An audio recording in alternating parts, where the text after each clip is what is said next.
Кыргызстане открылся первый государственный инновационный центр. Империя пиццы закрыта. Почему растет число отравившихся?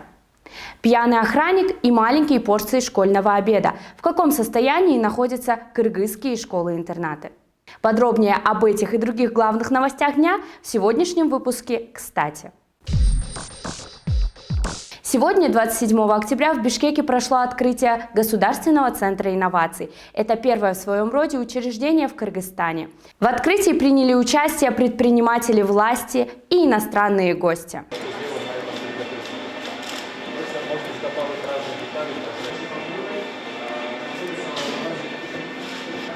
В настоящий момент в центре несколько секторов, в число которых входит программирование, шитье, 3D-печать и другое. Помимо этого есть общие и индивидуальные места для обсуждения потенциальных проектов.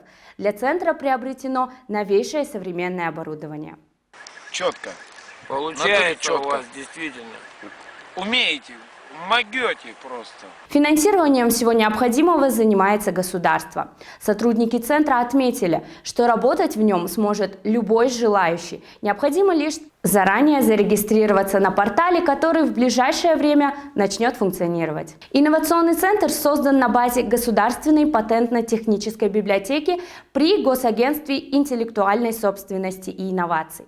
Будьте добры, помедленнее. Я записываю. Хотя сеть популярных кафе «Империя пиццы» закрыта, отравившихся становится все больше. По последним данным, их число достигло 253 человек. Число граждан, отравившихся продукцией сети заведений «Империя пиццы» в Бишкеке растет, потому что пострадавшие не сразу обращаются за медицинской помощью, сообщила пресс-служба Министерства здравоохранения. 2 дня назад все филиалы кафе «Империя пиццы» закрыли на время проведения эпидемиологического расследования. 23-24 октября в больницу с пищевым отравлением обратилось 12 кыргызстанцев. В Госсанэпидемнадзоре сообщили, что пострадавшие употребляли роллы в 4 филиалах кафе «Империя пиццы» в Бишкеке. Тут был хороший борщ с капусткой, но не красный. Так, сосисочки. Ну, еще есть какой-то непонятный салат. Позже количество отравившихся увеличилось до 253.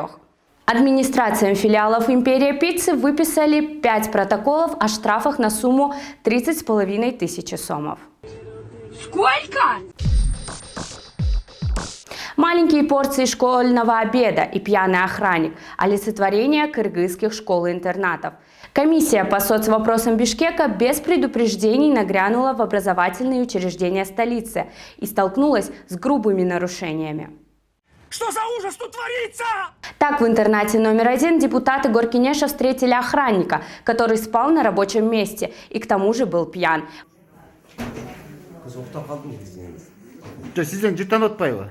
Араға ішкен тұрмайсыз ба? Сосып қой бөге. Бұлтыр! Мен алкашмын! А бұл арақты емде күлі! Преподаватели и вовсе отсутствовали, нет учебных журналов. Директор этого интерната заявил, что он, мол, не ответственен за ведение документации. Вот это поворот! Также комиссия проверила интернат номер 71, где вместо положенных 200 грамм детям дают обед по 70 грамм. Как раз внезапно комиссия чего там тамақ ушел вопрос, а запискает ты ушел порция бегали. Вкусный чай. Он так утоляет жажду, я чувствую себя человеком. По данному факту на месте провели совещание с участием директора и сотрудников интерната, а также главы управления образования мэрии Назгуль Лосникову. Для устранения нарушений в интернате поручены дальнейшие указания. А пока не делай мне нервы. Их есть еще где испортить. Понял? На этом у меня все. Оставляйте свои мнения в комментариях. Это будет, как всегда, кстати.